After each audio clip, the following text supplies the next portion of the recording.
King Arthur and the Knights of the Round Table. Written by Joan Collins. Chapter 4. The Knights of the Round Table. Bran gazed at the young king with his serious face and shining dark eyes. Behind King Arthur, on the wall hung his famous sword, Excalibur.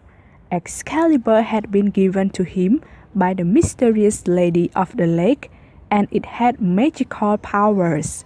While Arthur carried it into battle, he would never be killed. As it hung on the wall, the wonderful jewels on the hilt sparkled in the torchlight.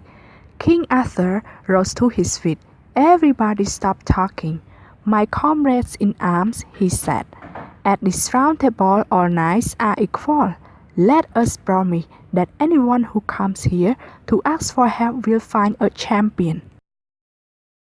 The Knights of the Round Table will protect the weak and destroy the enemies of peace in our land."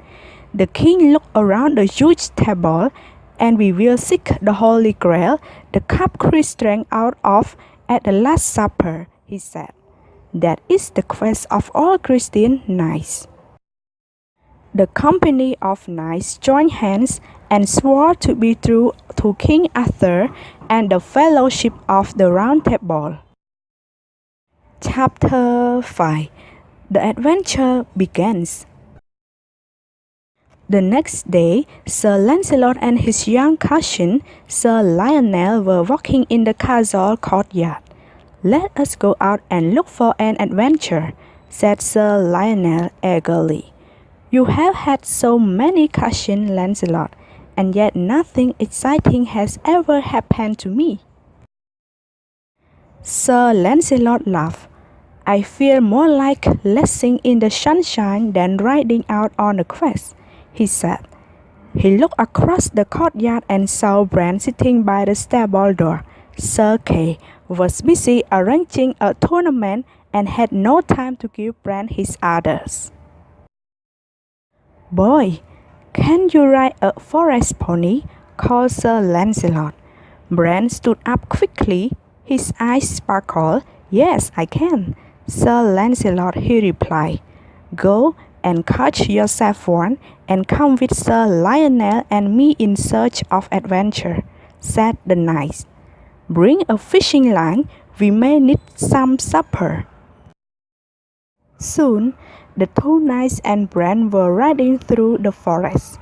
Bran was excited to be in their company and listened eagerly to their talk of brave men and great deeds. At last Sir Lancelot ran in his house. "I shall lie down and sleep for a while under this apple tree," he said. "You ride on, Sir Lionel, and look for your adventure. You can try your hand at fishing Bran down by the river." Sir Lionel rode off. Bran went down to the river bank. He had no luck, so he made his way further along until he came to a ford. Chapter 6. The Black Knight's Tree.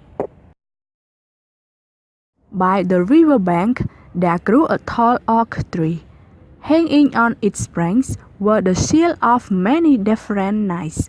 From a high branch there hung a copper gong.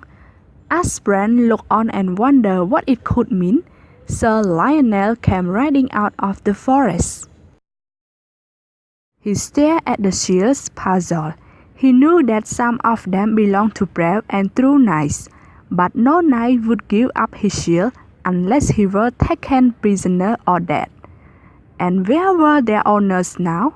Sir Lionel galloped furiously and struck the gong 3 times with his lance. "Come forth, thou evil knight that hast done this deed," he called. "Come forth and answer to me, a knight of the Round Table."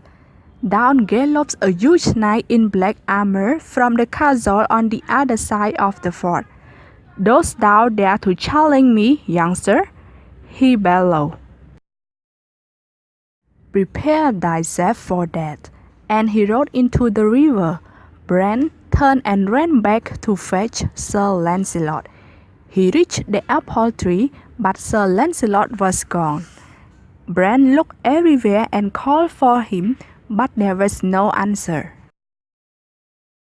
Chapter 7. A spell is cast. While Sir Lancelot had been asleep, the wake enchantress, Morgan Le Fay, an enemy of King Arthur, had passed that way with her ladies. She had cast a spell on the sleeping knight and had taken him prisoner. When Sir Lancelot woke from her spell, he found himself in a dungeon, deep within the castle of Morgan Le Fay. A young girl in a ragged dress was beating his forehead with her scarf. She offered him a drink of water. "I must go now," she whispered. "Be of good cheer. I will come again tomorrow." Sir Lancelot spent an uncomfortable night on a bed of dirty straw. He was cold and lonely. Early in the morning, the young girl came again.